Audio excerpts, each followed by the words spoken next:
Today, I am doing a Seaworld Moments tier list. I decided to do a tier list of this park instead because I wanted to do like a top 20 like I did for Kings Island and Cedar Point, but there aren't really enough moments to make a quality top 20, so I'm doing a tier list instead. I thought this would be just as fun, and let's hop right into it. And also, before we start, I'm going to mix some of these up. So mix,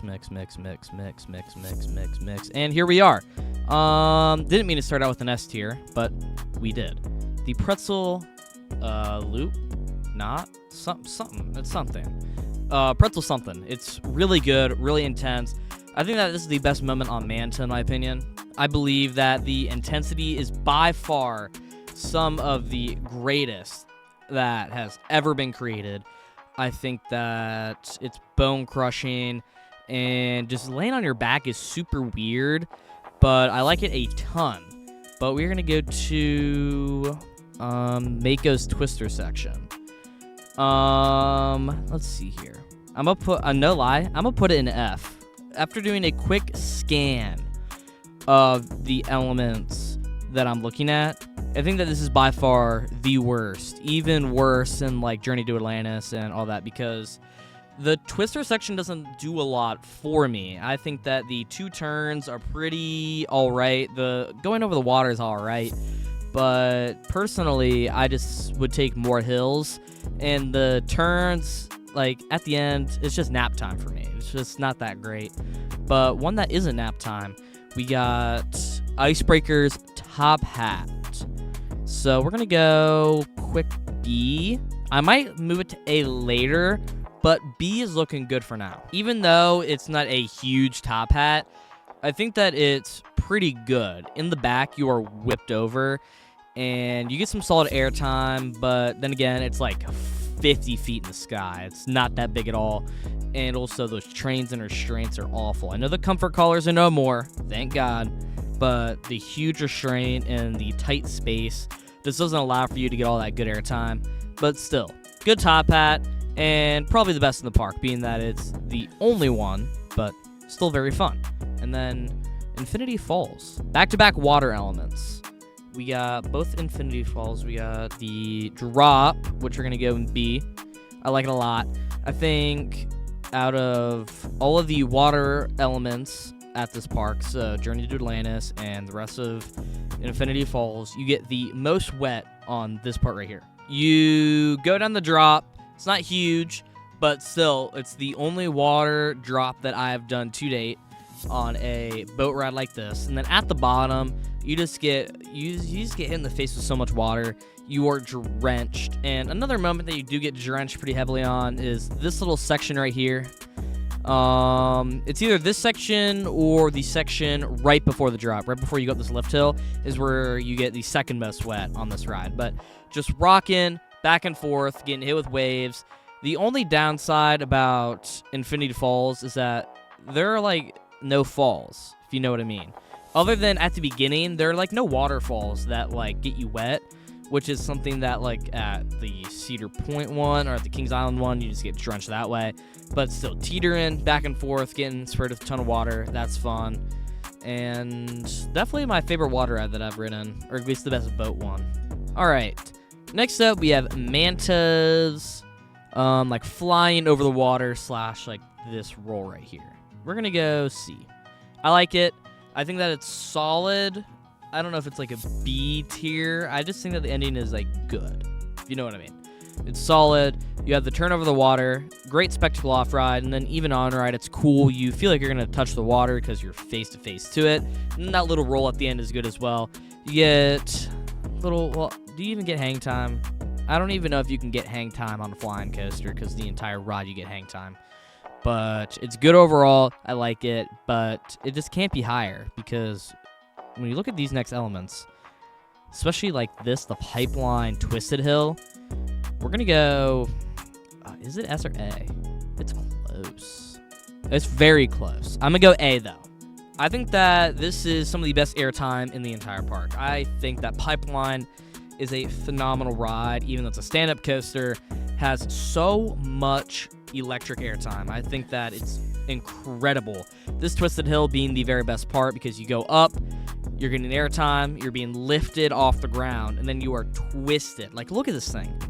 Look at this thing. You were twisted and then pulled right back. It's amazing. You get so much good borderline ejector airtime. It's phenomenal. And then another A and another pipeline element. We got the launch. This thing is really good. It's pretty punchy for a B&M.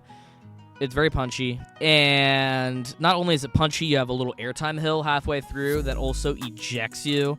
So those two combined is amazing, and B&M should make more launch coasters because their launches are surprisingly punchy, and this Raptera, both those are phenomenal launches, and I would love to see more in the future. Those are great, especially if they had like another airtime hill like they did on this one. Immaculate. Next, we have the Mako drop. This is an S. I think that the best drop in the park, pretty hands down, but obviously it's huge. 200 feet in the sky. You are pulled over the thing. You are just floating for what feels like forever. For like a good 3 seconds. You are just getting all that amazing airtime. And then don't even get me started on the clamshells. Those are some of the best restraints ever created. I love those things. You allow to get all that good airtime. No seatbelts either. Personally, seatbelts, they don't affect me a lot. But again, no seatbelts. That's good too. And just a really good first drop. And you can't really complain about a B&M Hyper first drop because they're all spectacular, and that includes Mako's. Journey to Atlantis drop is up next. I think that this is going to be top C. I think this is top C. I think it's still a good element, but it just can't be any higher, if you know what I mean. Like, yes, it's good. It's a decent drop for a boat ride like this. I think that you get hit with a decent amount of water. Well, from what I remember, you get hit with a little bit of water. Not a whole lot, but it's still fun. It's good during hot summer days in Florida because, man, it gets hot down there. And this thing is really good because first half is inside, which we'll be ranking later. And then the second half, you got this drop. You get a couple turns, but overall, it's a good drop. You get a little wet, but it's not even better than, Infinity Falls drop, so can't be in B. Back to Icebreaker. We have, I know this technically shows the spike, but it's going to be the spike and the swing launch. It's like a full package here. We're going to go B.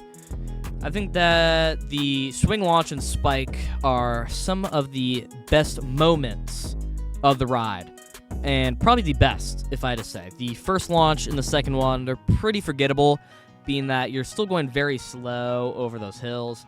But the third launch, where you get launched backwards, go up the spike, go fully up the spike. That's great. You get a good pop of air. And then you fall back down, get hit with this again, and then you get this little jump up, which is phenomenal. And then the top hat, which I already ranked, which is phenomenal. But just a great sequence, and I like the swing launch a lot. 4 launches is definitely unique. I've been on 3 swing launches. This is the only one that has 4. But sadly, it is the worst swing launch that I've been on, but hey, a swing launch with 4 launches, 2 good pops of air, can't complain. All right, another A, Mako's 5-second floater hill, but it is going to be the lowest of A.